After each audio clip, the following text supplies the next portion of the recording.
Good morning, brothers, sisters and friends. காலை வணக்கம் சகோதர சகோதரிகளே மற்றும் நண்பர்களே. Just a great joy to see all of you this morning. Of course, last week we didn't get this hall, but this week we all gathered, and I'm really excited to see all of you. இந்த காலை வேளையிலே உங்கள் அனைவரையும் பார்ப்பது மிகுந்த சந்தோஷமாக இருக்கிறது. உண்மை என்னவென்றால் கடந்த வாரம் நமக்கு இந்த அரங்கம் கிடைக்கவில்லை. இன்று காலை வேளையில் நாம் அனைவரும் கூடுவது பார்ப்பது மிகுந்த சந்தோஷமாக இருக்கிறது. And I really want to appreciate many of you made effort to reach by 11, so that is a good sign. இந்த நேரத்தில் நான் நிச்சயமாக உங்கள் எல்லாரையும் பாராட்டுகிறேன். இங்கு எல்லாருமே சரியான நேரத்திலே காலையிலே வர முடிந்தது. Most of you made effort, but still I see many of you missed communion today. இங்கு பல பேர் இங்கு சரியான நேரத்துக்கு வர முடிந்தது. ஆனால் ஒரு சில பேர் உங்களால் சரியான நேரத்துக்கு அந்த நற்கரை நேரத்துக்கு வர முடியாமல் சென்றது. I believe you too will make those changes, soon you will come on time. நான் விசுவாசிக்கிறேன் வெகு சீக்கிரமாக நீங்கள் அதை மாற்றிக்கொள்வீர்கள், சரியான நேரத்துக்குள்ளாக வர முயற்சிப்பீர்கள் என்று. Amen. So today I'm going to talk about the great I am. இன்று நான் பேச இருக்கிறது சிறந்தவர் இருக்கிறவர் நானே. Not me. What Jesus said, the Lord said, the great I am. தேவன் சொன்னார், இயேசு சொன்னார், இருக்கிறவர் நானே சிறந்தவர் என்று. We all know the great passages, Bible talks about I am who I am. I am the great I am. நாம் இந்த வாக்கியத்தை நாம் வசனங்களே வேத வாக்கியத்தில் பார்த்திருக்கோம். இருக்கிறவர் நானாக இருக்கிறேன், நான் சிறந்தவராக இருக்கிறேன் என்று நீங்க வசனத்தில் பார்த்திருப்பீர்கள். And let's read Exodus chapter 3 verses 14. நாம் யாத்திராகமம் புத்தகம் 3ஆம் அதிகாரம் வசனம் 14 நாம் படிக்கலாம். யாத்திராகமம் புத்தகம் 3ஆம் அதிகாரம் வசனம் 14. அதற்கு தேவன் இருக்கிறவராக இருக்கிறேன் என்று மோசேயுடனே சொல்லி இருக்கிறேன் என்பவர் என்னை உங்களிடத்திற்கு அனுப்பினார் என்று இஸ்ரவேல் புத்திரரோடே சொல்வாயாக என்றார். ஆமென். Amen. The great scripture Bible, God introducing himself to Moses as well to the Israelites, saying that I am who I am. இந்த வசனங்கள் வாக்கியத்தில் பார்க்கும்போது தேவன் மோசேவுக்கும் இஸ்ரேல் மக்களுக்கும் அவர் வெளிப்படுத்துற விதமாக இருக்கிறவராக இருக்கிறேன் என்று தன்னை அறிமுகப்படுத்துகிறார். And verse 15 talks about this is my name forever. இங்கு 15 சொல்லப்படுது, இந்த என்னுடைய நாமம் சர்வத்துக்கும் இருக்கக்கூடியதாக. The name you shall call me from generation to generation. என்னுடைய இந்த நாமத்தை உங்களுடைய சந்ததி தலைமுறை மட்டும் அழைப்பீர்களாக என்று. And that's how God introduced. Even Jesus talks about I am the bread of life. I am the true wine. I am the light. I am the way. If you see in the book of John, many passages Jesus quoting to the Israelites, to the crowd, that I am the one supposed to speak to you. I am the one supposed to come. இப்படியாகத்தான் இயேசு கிறிஸ்து கூட அவர் தன்னை வெளிப்படுத்துகிறாராக, நானாக இருக்கிறேன், நான் வாழ்வளிக்கிறவனாக இருக்கிறேன், நான் ஜீவன் கொடுக்கிறவனாய், அப்பத்தை நானே அப்பமாக இருக்கிறேன், நானே வழியும், நானே சத்தியம் என்று எல்லாக தன்னை அவர் வெளிப்படுத்தக்கூடியவராய் இருக்கிறார். The meaning of I am who I am. இருக்கிறவராக இருக்கிறேன் என்றதற்கு அர்த்தம் means self existence. அதற்கு என்ன அர்த்தம் என்றால் தாமாகவே தொடக்கமற்றவராக இருக்கிறேன், நான் தானாக நானாகவே இருக்கிறேன், என்னை யாருமே உருவாக்கவில்லை அப்படின்னு அர்த்தம். The name I am signifies God's self existence, indicating that he is not dependent on anything or anyone for his being. இங்கு அதை வெளிப்படுத்தக்கூடிய அந்த காரியம் என்னவென்றால் அவருக்கு யாருமே தொடக்கம் இல்லை, அவர் யாருமே தொடக்கம் ஏற்படுத்த முடியாத ஒரு தொடக்கமாக, யாருமே சார்ந்து இல்லாத ஒருவராய் இருக்கிறார். And also this highlights the fundamental distinction between the central creator and the created order. இது எப்படி என்றால் இது சர்வத்தையும் அந்த படைத்த விதத்தையும் படைத்த அந்த தொகுப்பையும் குறிக்கக்கூடியதாக இருக்கிறது. And the second one is unchanging nature. இரண்டாவது மாறாத இயற்கையாக இருக்கிறது. And when God declares I am who I am, தேவன் சொல்லும்போது இருக்கிறவன் நானாக இருக்கிறேன் என்று சொல்லும்போது, that means the immutable nature, unchangeable nature, that means. அதற்கு அர்த்தம் என்றும் மாறாத ஒரு இயற்கை என்பதாக இருக்கிறது. This provides a stable foundation for faith and trust as God's character and promises remains constant. Like His promises, it remains. He will not change. He is the same Lord forever, yesterday, today and forever. இதற்கு என்ன அர்த்தம் என்றால் அதனுடைய அடிப்படை விசுவாசம், நம்பிக்கை மற்றும் அவருடைய குணாதிசயம், அவரது வாக்குத்தத்தம், இது எந்த காரியங்களும் மாறாத ஒரு காரியம், நிலையானதாக இருக்கக்கூடியதாக இருக்கிறது. And the meaning of great I am, absolute sovereign power, like He is completely supreme power. அதற்கு சிறந்தவர் நானாக இருக்கிறது அர்த்தம் என்றால் அதுதான் மிகப்பெரிய வல்லமை நிறைந்ததாக மாறக்கூடியதாக இல்லை. Supreme authority and control over all creation.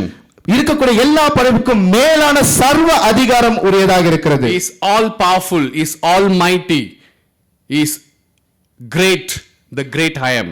சர்வ வல்லமை உள்ளவராய், சர்வ பலம் வாய்ந்தவராய், அவரே சிறந்தவராய் இருக்கக்கூடியதாக இருக்கிறது. And His relational aspect, when He says I am who I am. அந்த தொடர்புக்கான காரியங்கள் சொல்வ இருக்கிறவர் நானாக இருக்கிறேன் என்பதாக இருக்கிறது. I know He just trying to reveal His personal, it becomes more personal, relational God. அவர் தொடர்ந்து நமக்கு ஒரு நெருக்கமான ஒரு உறவுமுறை கொண்டு வரக்கூடிய நம் தேவனாக இருக்கிறார்.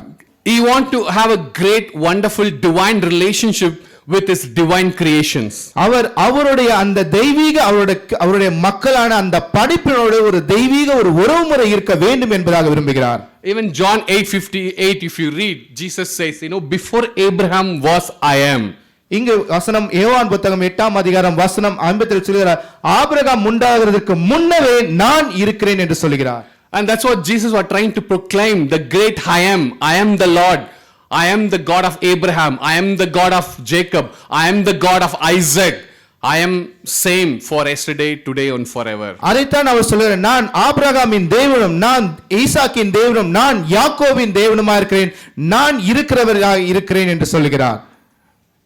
And we'll read Matthew chapter 12 verse 6 and 8. நாம் மத்தேயு புத்தகம் 12ஆம் அதிகாரம் வசனம் 6 மற்றும் 8ஐ நாம் படிக்கலாம். தேவாலயத்திலும் பெரியவர் இங்கே இருக்கிறார் என்று உங்களுக்கு சொல்லுகிறேன், மனுஷகுமாரன் ஓய்வு நாளுக்கும் ஆண்டவராயிருக்கிறார் என்றார். ஆமென். Jesus saying, you know what? I'm greater than the temple. People were praising the temple, the Jerusalem temple. Jesus saying, I am greater than the temple. இயேசு சொல்கிறார், அந்த காலகட்டத்தில் மக்கள் பார்க்கும் பொழுது அந்த ஆலயத்தை அதிகமாய் புகழ்கிறவர்களாய் உயர்த்துகிறவர்களாய் இருந்தார். ஆனால் இங்கே இயேசு சொல்லுகிறார், அந்த ஆலயத்துக்கு மேலானவராய் நான் இருக்கிறேன் என்று அங்கு மக்களிடத்தில் சொல்லுகிறார். Verse 8, he's saying, you know what? I am greater than the Sabbath. Your focus is on the Sabbath, but I am Lord of the Sabbath. Even I am greater than the Sabbath.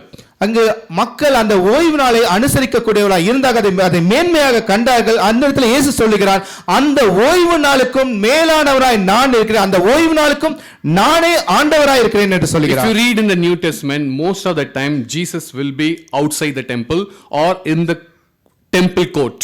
இங்கு நாம் இந்த வேதாகமத்திலே புதிய ஏற்பாட்டிலே படிக்கும்போது பல நேரங்களில் இயேசுவானவர் அந்த ஆலயத்திற்கு வெளிப்புறமாகவோ இல்ல ஆலயத்தை சுற்றியோ அங்க இருப்பார். Because where there is crowd where he preaches and meets people and shares, he just most of the time he'll be outside the temple. Even when the offering of widows, he'll be watching opposite side of the offering box. He's just outside the temple watching what is happening in the temple. இயேசு பார்க்கும்போது அந்த ஆலயத்துக்கு வெளியாக இருந்து எங்கு மக்கள் கூடி இருக்கிறார்களோ, எங்கு குழுமித்து இருக்கிறார்களோ அந்த இடத்துல அவர் அங்கிருந்து பார்த்து கொண்டு இருக்கிறார். இந்த விதவை பெண்மணி அவர்கள் அந்த காணிக்கை கொடுக்கும்போது கூட அதற்கு எதிராக தான் அவர் இருந்து கொண்டு அதனை பார்க்கக்கூடியவராக இருந்தார். Most of the time we focus on the temple building and miss Jesus.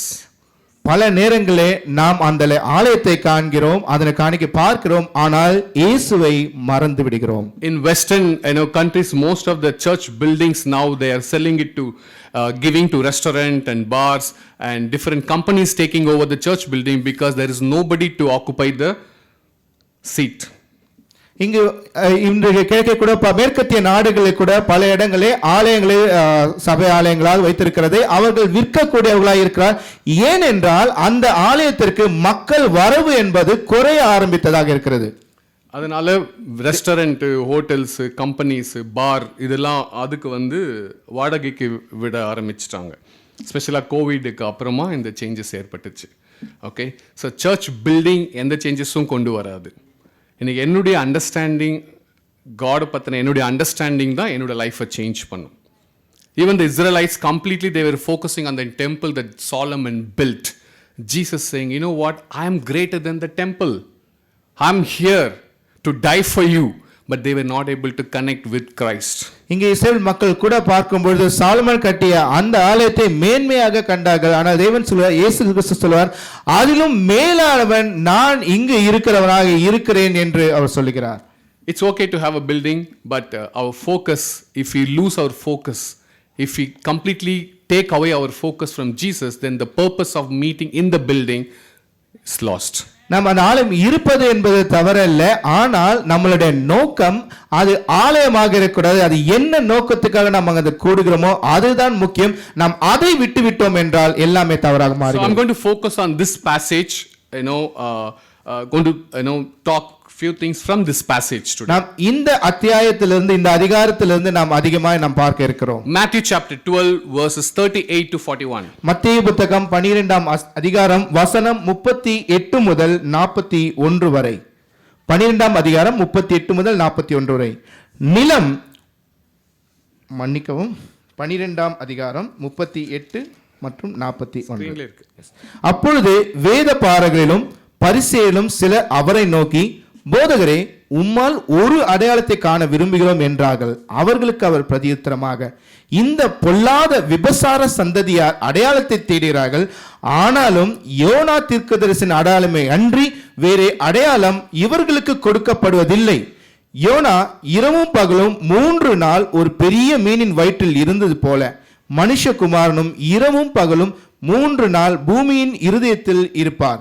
யோனாவின் பிரசங்கத்தை கேட்டு நினிவே பட்டணத்தார் மனம் திரும்பினார்கள். இதோ, யோனாவிலும் பெரியவர் இங்கே இருக்கிறார். ஆதலால் நியாய தீர்ப்பு நாளிலே நினிவே பட்டணத்தார் இந்த சந்ததியாரோட எழுந்து நின்று இவர்கள் மேல் குற்றம் சுமத்துவார்கள். ஆமென். Amen. So we all know what happened during Jonah's time. யோனா காலகட்டத்தில் என்ன நடந்தது என்று நாம் அனைவரும் அறிந்திருக்கிறோம். Jonah was not excited to go to Nineveh. நினிவேக்கு செல்வதற்கு யோனா நிச்சயமாக உற்சாகமாக இல்லாமல் இருந்தார். He was making all kind of excuses. அவர் எல்லா சாக்குப்போக்குகளையும் கொடுக்கக்கூடியவராய் இருந்தார். Literally he ran away from God. அது தேவனை விட்டு விலகி ஓடுகிறவராய் இருந்தார். So we know he was in the ship, then he was there in the belly of fish for 3 days, then he came to the shore, then God again gave him the same mission and he went to Nineveh and preached. நமக்கு தெரியும், அவர் கப்பலிலே இருந்தார். அதற்கு பிறகு 3 நாள் அந்த மீனின் வயிற்றுக்குள்ளாக இருந்த பிறகு அவர் கடற்கரைக்கு வெளியிலே வந்தபொழுது திரும்பவும் தேவன் அதே ஊழியத்தை அவருக்கு கொடுத்தார். அந்த ஊழியத்துக்கு பிறகு கொடுத்ததுக்கு பிறகு அவர் நினிவே சென்று அவர் பிரசங்கிக்கூடியவராய் இருந்தார். And Bible says Jonah preached, Nineveh repented. வேதம் சொல்லுகிறது, யோனா பிரசங்கித்தார், நினிவே மனம் மாறியது என்று. He said in Nineveh only just 40 days. He said 40 days he just preached and he just gave the message. என்ன சொல்றது, 40 நாட்கள் அவர் அங்கு பிரசங்கிக்க வேண்டும் என்று 40 நாட்கள் அவர் பிரசங்கிக்கூடியவராக இருந்தார். Jesus saying, I am greater than Jonah. இயேசு சொல்லுகிறார், யோனாவிலும் பெரியவர் இங்கு நான் இருக்கிறேன் என்று. That's what he said. And now something greater than Jonah is here. இங்கு யோனாவிலும் பெரியவர் இங்கு இருக்கிறேன் என்று. And when Jonah preached, he just wanted to deliver. He became a messenger. He just delivered a message like a postman. He received a message and preached and came out. That's all. யோனா பிரசங்கிக்கும் பொழுது அவர் ஒரு தபால்காரரை போல அவர் என்ன பெற்றுக்கொண்டாரோ, என்ன கொடுக்க வேண்டுமோ அதை மாத்திரம் அவருக்கு சொல்லிவிட்டு அவர் வரக்கூடியவராய் இருந்தார். And for him it became a duty. He just delivered a message and moved out. அவருக்கு பொறுத்த வரைக்கும் அவருக்கு என்ன கொடுக்கப்பட்டதோ அதை சொல்ல வேண்டியது சொல்லிவிட்டு வெளியிலே வந்தார். And Jesus preached. He was born in Bethlehem. He preached. He walked with the crowd for many years preaching the kingdom of God. இயேசு கிறிஸ்து பெத்லகேமிலே பிறந்தார். அவர் அங்குள்ள மக்களோடவே அவரோடே வாழ்ந்தார், அவர்களோடே நடந்தார், அவரிடத்திலே வேதத்தை அவர் பிரசங்கிக்க கூடியவராய் இருந்தார். And people did not listen to Jesus. ஆனால் மக்கள் இயேசு கிறிஸ்துவினுடைய போதனையை ஏற்காதவர்களாய் இருந்தார்கள். Verse 41. வசனம் 41. The men of Nineveh will stand up at the judgment with this generation and condemn it. ஆதலால் நியாய தீர்ப்பு நாளிலே நினிவே பட்டணத்தார் இந்த சந்ததியாரோடு எழுந்து நின்று இவர்கள் மேல் குற்றம் சுமத்துவார்கள் என்று. Okay, so keep this verse and we'll read 42. நாம் இதனை மனதிலே வைத்துக்கொண்டு நாம் 42வது வசனத்தை நாம் படிக்கலாம். தென் தேசத்து ராஜஸ்திரி பூமியின் எல்லைகளிலிருந்து சாலமோனுடைய ஞானத்தை கேட்க வந்தாள். இதோ சாலமோனிலும் பெரியவர் இங்கே இருக்கிறார். ஆதலால் நியாய தீர்ப்பு நாளிலே அந்த ராஜஸ்திரி இந்த சந்ததியாரோடு எழுந்து நின்று இவர்கள் மேல் குற்றம் சுமத்துவாள். ஆமென். Amen. The Bible says the queen of the south, Sheba, she came and she wanted to listen to the wisdom that Solomon had. இங்கு தென் தேசத்து ராஜஸ்திரி சாலமோனுடைய அந்த வார்த்தையை கேட்பதற்கு, அவர் ஞானத்தின் அந்த வார்த்தையை கேட்பதற்காக அங்கு வந்தாள். And Jesus saying, now something greater than Solomon is here. இங்கே இயேசு சொல்லுகிறார், அந்த சாலமோனோட மிகப்பெரியவர் இங்கே இருக்கிறார் என்று சொல்லுகிறார். And you know, people all know that Solomon is a man, the richest man, the wisest man who ever lived on this planet. இங்கு நாம் இந்த பூமியிலே பார்க்கும் பொழுது சாலமோனை விட மிக ஐஸ்வர்யவானும் இல்லை, சாலமோனை மிக ஞானவானும் இல்லை என்பதாக சரித்திரம் சொல்கிறது. And people were so excited to listen to the wisdom of Solomon. மக்கள் அந்த சாலமோனுடைய சொற்பொழிவை கேட்பதற்காக மிக வாஞ்சியாய் கேட்கக்கூடியவர்களாக இருந்தார்கள். And Bible says the queen of the south will rise at the judgment with this generation and condemn it. இங்கு வசனம் சொல்லுகிறது, நியாயத்தீர்ப்பு நாளிலே அந்த ராஜஸ்திரி இந்த சந்ததியாரோடு எழுந்தின்று இவர்கள் மேல் குற்றம் சுமத்துவார்கள் என்று சொல்கிறது. Just to understand the scripture, இந்த வசனத்தை மாத்திரம் புரிந்து கொள்வோம். just to understand, so we'll have 4 groups, right? 1 2 3 4. உதாரணமாக நம்ம இதை புரிந்து கொள்வதற்காக இதை பேசுகிறோம். இங்கு 4 குழுக்கள் இருக்கிறது. 1 2 3 4. Let's say this is the group of Nineveh. நினைத்து பாருங்க, இது நினைவே குழுவாக இருக்கிறது. Okay, this is Nineveh, the group of Nineveh. This is queen of the south. அது தென் தேசத்து ராஜஸ்திரியாக இருக்கிறார்கள். Okay, this is Nineveh, the city of Nineveh. This is queen of the south. Okay, அவங்க இது நினைவே பட்டணத்தார் அவர்களாக இருக்கிறார்கள். அது தென் தேச ராஜஸ்திரியாக இருக்கிறார்கள். Those who are on my left is the present generation where Jesus was talking to them. Jesus was addressing the crowd, right? With this generation. So he was talking to the current Israelites 2000 years back. So those crowd is that current generation. அந்த புறமாக வலது புறமாக இருக்கக்கூடிய அவர்கள் பார்க்கும் பொழுது இயேசு வாழும் பொழுது இந்த சந்ததியார் என்று அவர் குறிப்பிட அந்த காலகட்டத்தில் வாழ்ந்த அந்த மக்களை குறிக்கூடியதாக இருக்கிறது. Okay, this crowd is present 2024. இந்த குழுவானது இந்த சமூகம் இன்றைய காலகட்டத்தில் இன்றைய நாளில் இருக்கக்கூடிய 2024 வசிக்கக்கூடியவர்கள். Let's say somebody Jonah from this group. Sunny, அப்படி எழுந்திருந்து இப்படி ப்ரீச் பண்ணுங்க, அப்படியே டர்ன் பண்ணுங்க உங்க நினிவேக்கு. நினிவே பட்டணம். Come on Jonah.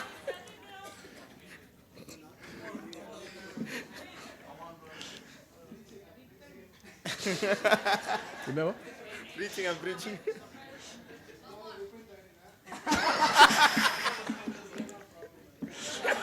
நீங்க ஏதோ அவங்க கிட்ட ஐயா கொஞ்சம் பார்த்து செய்யுங்க அப்படின்ற மாதிரி சொல்றீங்களே. நினிவேக்கு எப்படி ப்ரீச் பண்ணுவா ஜோனா?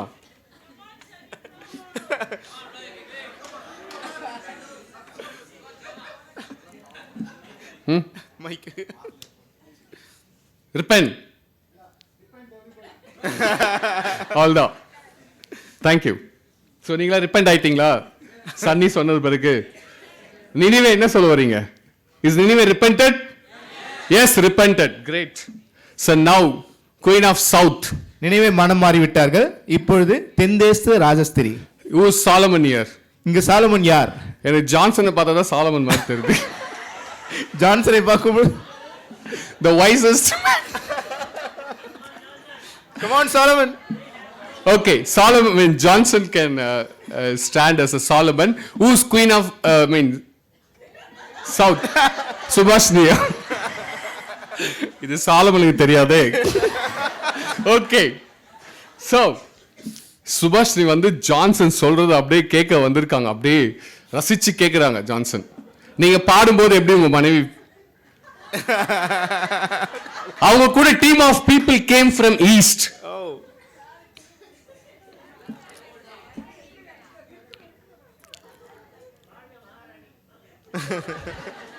So they received the wisdom came from God, and through Solomon they all were convicted and excited about God. இங்கு சாலமன் மூலமாக அந்த ஞானமான வார்த்தையை அவர்கள் அங்கு பெற்றுக்கொண்டார்கள். So on the crowd, those who are on my left, this 2000 years back Jesus speaking to the crowd. So who is Jesus there? அங்க 2000 வருடங்கள் முன்பாக இயேசு பிரசங்கித்த அந்த காலகட்டத்தில் வாழ்ந்த மக்கள் அங்க யார்? இயேசு யார்? யார் இயேசு? இயேசு யார்? அங்கு எவ்வளவு கஷ்டம் இல்ல நான் இயேசுன்னு சொல்றதுக்கு. I know it is very difficult. Sister கூட இருக்கலாம்.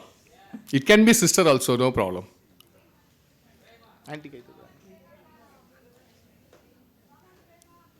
Jesus speaking to the crowd.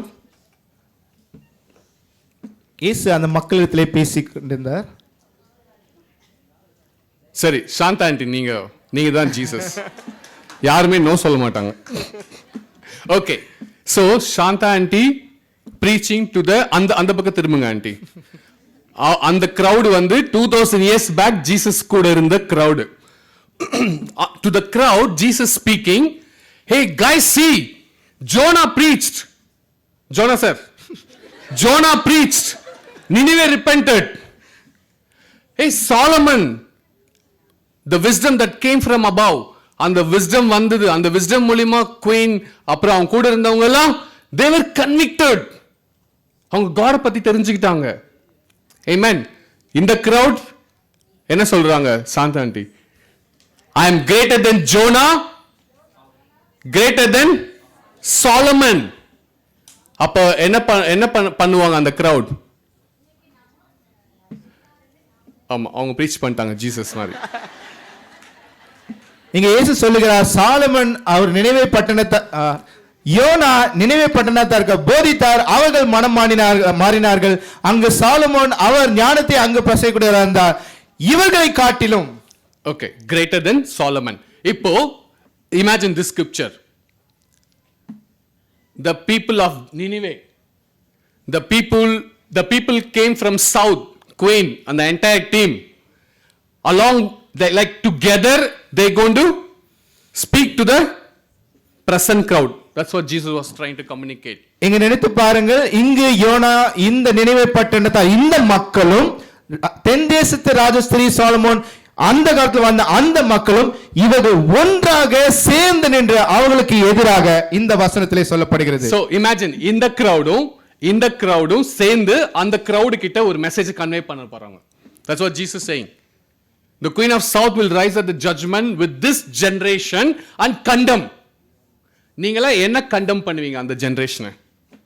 Jonah came, preached, you repented. Solomon shared his wisdom, you all got convicted. They're greater than Solomon and Jonah standing there and preaching to the crowd. So இந்த ரெண்டு ஜெனரேஷனும் அவங்கள குறிச்சு என்ன பொறாமப்படுவீங்க? What is something you feel jealous about? Guys, Jonah preached, we repented. Solomon preached, we repented.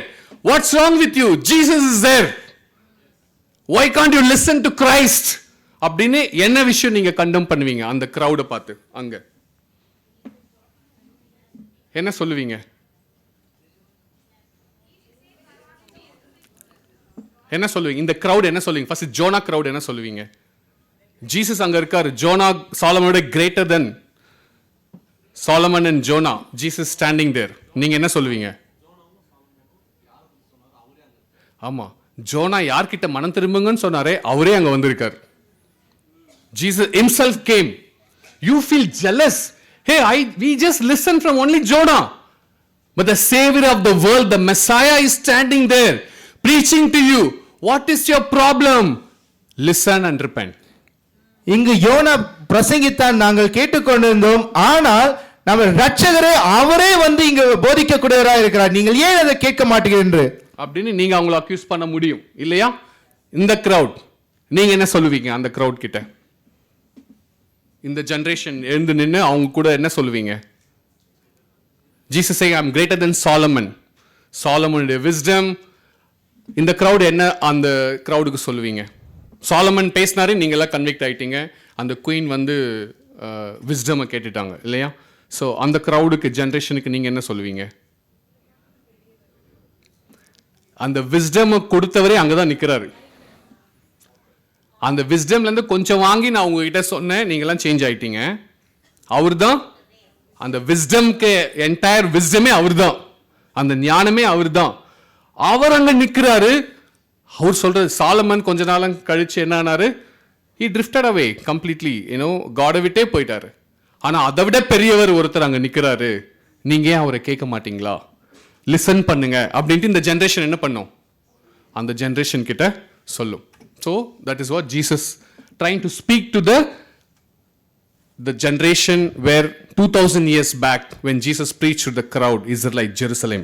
இந்த காரியத்தை தான் இயேசு கிறிஸ்து அந்த காலகட்டத்தில் வாழ்ந்த 2000 வருடங்களுக்கு முன்பாக அந்த மக்களிடத்திலே தெளிவுபடுத்துவதாக அவர் கூறினவராக இருந்தார். Imagine crowd 1 2 together, இந்த crowdum Jonah crowd, Solomon crowd together will speak to the Jesus time in the crowd.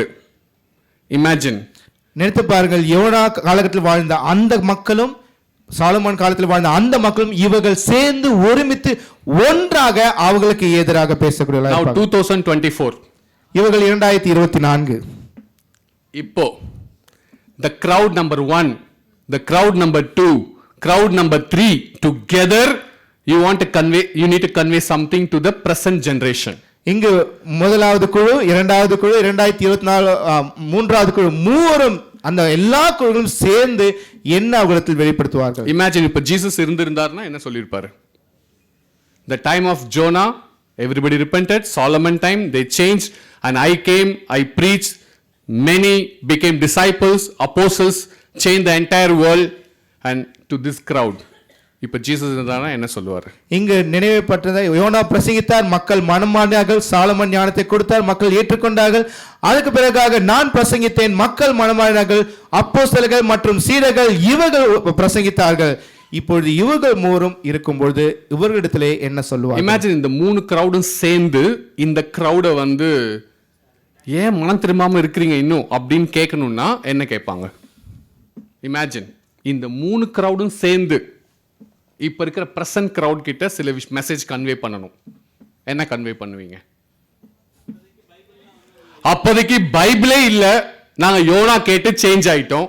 நீங்க வாட்ஸ்அப்ல பைபிள் வச்சிருக்கீங்க, மொபைல் ஆப்ல பைபிள் வச்சிருக்கீங்க, ஸ்கிரீன்ல வேற டிஸ்பிளே பண்றாங்க, நிறைய ஆப்ஷன்ஸ் இருக்கு, ஏன் பைபிள் படிக்க மாட்டேன்றீங்க அப்படின்னு கேட்பாங்க. ஜோனா டைம்ல இருந்து கேட்பாங்க அவங்க. Okay great. வேற என்ன கேட்பீங்க? Great. Yes, you got baptized. You received the gift of Holy Spirit. Jesus எங்களுக்கு கொஞ்சம் தூரத்துல இருந்து தான் preach பண்ணாரு. உங்ககிட்ட எங்க இருக்காரு? He is living. He is dwelling. He is inside of you. அவர் உங்க உள்ளுக்குள்ளே வாசம் பண்ணார், உங்க உள்ளவே இருக்கிறாரு, உங்க கூடவே இருக்காரு 24/7. Indwelling Holy Spirit is a gift came from God. Wow. நீங்களே எவ்வளோ கிரேட் அப்படின்னு preach பண்ணுவாங்க. Great, excellent. நாங்கள் காடு மலை எல்லாம் தாண்டி ஒரு இடத்துக்கு போவோம்.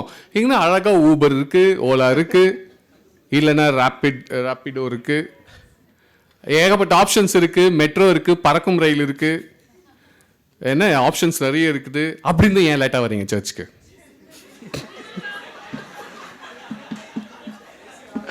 ஓகே, ஏசி ஹால் இருக்கு, இது சன்னி சொன்னாரு. ஓகே, கம்ஃபர்டபுளான ஒரு ஹால் இருக்கு. ஆனாலும் நீங்க ஏன் வந்து டிசைபிளா கமிட்டடா இருக்க மாட்டேன்றீங்க? ஏன் கனெக்டடா இருக்க மாட்டேன்றீங்க? எஸ் ரீடஸ்டர். Yeah exactly. You have family group, you have church, different region, you have mentor, you have discipler, friend. What's your problem?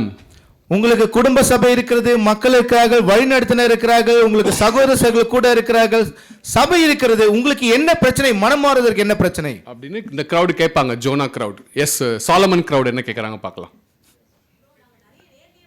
ஆ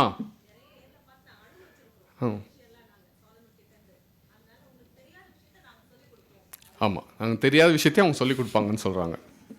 அது எல்லாமே ஜீசஸ் சொல்லி கொடுத்துட்டார். பைபிளில் ரெக்கார்ட் பண்ணிட்டாங்க. அங்கே நாங்களாவது படிக்கும்போது ரெக்கார்ட் பண்ணல, உங்களுக்கு ரெக்கார்ட் பண்ணி நாங்கள் கொடுத்துருக்குறோமே அப்படின்னு சொல்லுவாங்க. எஸ் ரமணி.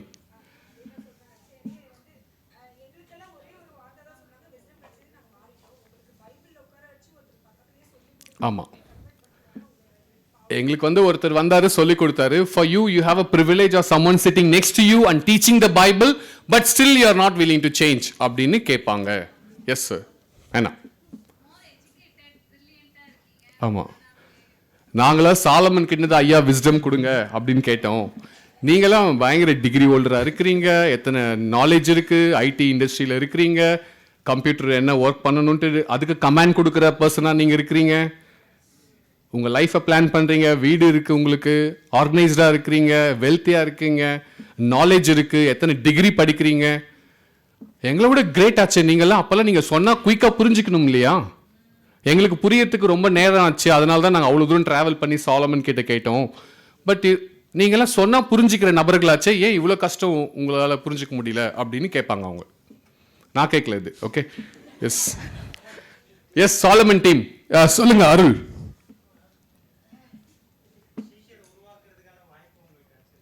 ஆமாம், நீங்கள் வந்து ஜீசஸை பற்றி ஃப்ரீயாக சொல்லி உங்கள் லைஃப்பை மாறத்துக்கான ஒரு ப்ரிவிலேஜ் உங்கள் கையில் இருக்கு, கிஃப்ட். அதை ஏன் பயன்படுத்தாமல் இருக்கீங்க அப்படின்னு சாலமன் டீம் கேட்பாங்க. Yes Jessie. Okay, yeah, we face so much of persecution from opposite country. அவங்க எங்களை அப்ரெஸ் பண்ணாங்க. ஏதோ so much we went through pain. Solomon, even though he's the wisest man, Bible says he was a very hard king. He's completely suppressed people.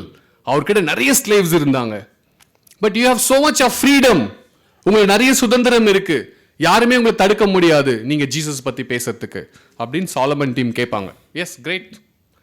Okay, இப்போ அந்த ஜென்ரேஷனுக்கு போயிடலாம். 2000 years back Jesus டைம்ல இந்த ஜென்ரேஷன். நீங்க இந்த ஜென்ரேஷனை பார்த்து என்ன கேள்வி கேட்பீங்க? எஸ் சேகர்.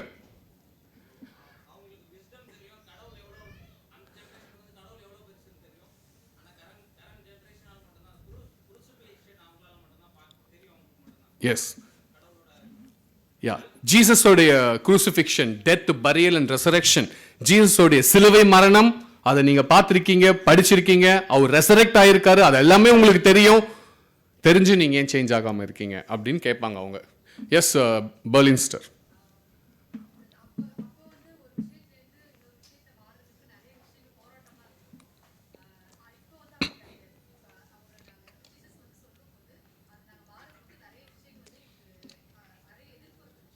எஸ், யா, ஜீசஸை நாங்கள் மீட் பண்ணுறதுக்கே நிறைய எதிர்ப்பு இருக்கு. அவர் வசனத்தை கேட்கறதுக்கே நாங்கள் பயந்து தான், பைபிள் கூட கிடையாது. ஆனால் உங்களுக்கு அப்படி இல்லையே அப்படின்னு அந்த ஜென்ரேஷன் உங்களை கேட்பாங்க. Yes sir, பிரேமஸ்ட்.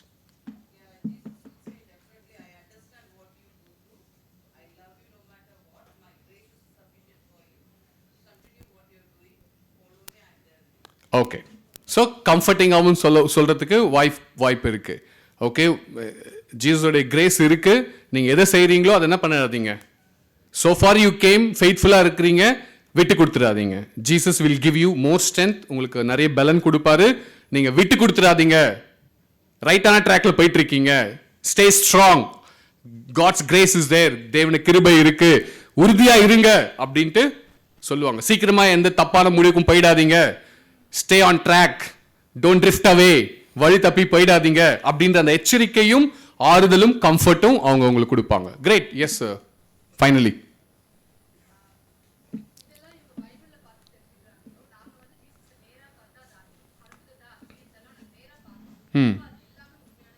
S, so they saying நாங்க நேர்ல பார்த்தோம், அதுதான் நீங்க படிக்கிறீங்க, அதனால அதுல உண்மை இருக்கு. மேக் ஷோர் ஸ்டே ஸ்ட்ராங், நீங்க உறுதியா இருங்க அப்படின்ற மெசேஜ் அவங்களுக்கு கொடுப்பாங்க. I think Bible is a warning. It's a words of encouragement, words of confrontation, words of comfort, words of direction, and words of wisdom, and let us take it into heart and do what pleases the Lord. வேதாகமானது நமக்கு அறிவுரை கொடுக்கக்கூடியதாக இருக்கிறது, நமக்கு எச்சரிக்கை கொடுக்கக்கூடியதாக இருக்கிறது, நமக்கு போதிக்கக்கூடியதாக இருக்கிறது, நம்மளை உற்சாகப்படுத்தக்கூடியதாக இருக்கிறது, நம்மை தேற்றக்கூடியதாக இருக்கிறது. அது தியானமான வார்த்தைகளாக இருக்கிறது. And as everyone said, we have Bible, we have church, we have fellowship, family group, Holy Spirit, living word of God. We have so much of supporting system for us to live a faithful Christian journey. நம்ம அனைவரும் நாம் பேசினது போல நமக்கு வேதாக வார்த்தை இருக்கிறது, நமக்கு ஜெபம் இருக்கிறது, நம்மை உற்சாகப்படுத்துகிறதுக்கு போதிக்கிற காரியங்களுக்கு சபை இருக்கிறது, நமக்கு சீடத்துவம் இருக்கிறது. இது போன்ற பல ஒத்துழைப்புகள் நமக்கு இருக்கிறது. நம்ம கிறிஸ்தவ வாழ்க்கை அற்புதமாக செல்வதற்கு. In conclusion, முடிவாக, the significance of I am for disciples. For disciples, what is really, meant for us? நமக்கு நான் சீடனாக இருக்கிறேன் என்ற ஒரு காரணத்துக்கு நமக்கு கொடுக்கப்பட்ட ஒரு சில காரியங்கள்.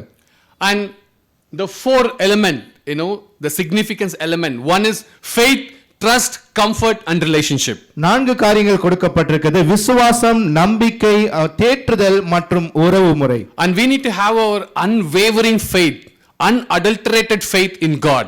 நாம் தேவனுக்குள்ளாக நாம் சொல்லப்பட முடியாத அளவுக்கு மேன்மையான அந்த விசுவாசமானது கொடுக்கப்பட்டிருக்கிறது. Even our life, the life filled with uncertainties, like there are so many incidents, so many accidents, but still we need to grow in our faith. நம்ம வாழ்க்கையில பார்க்கும்போது பல எதிர்பாராக நடக்கக்கூடிய பல நிகழ்வுகள் நமக்கு வரக்கூடியதாக இருக்கும். ஆனால் அந்த விசுவாசமானது நமக்கு அது மேன்மை கொடுக்கக்கூடியது. And also trust.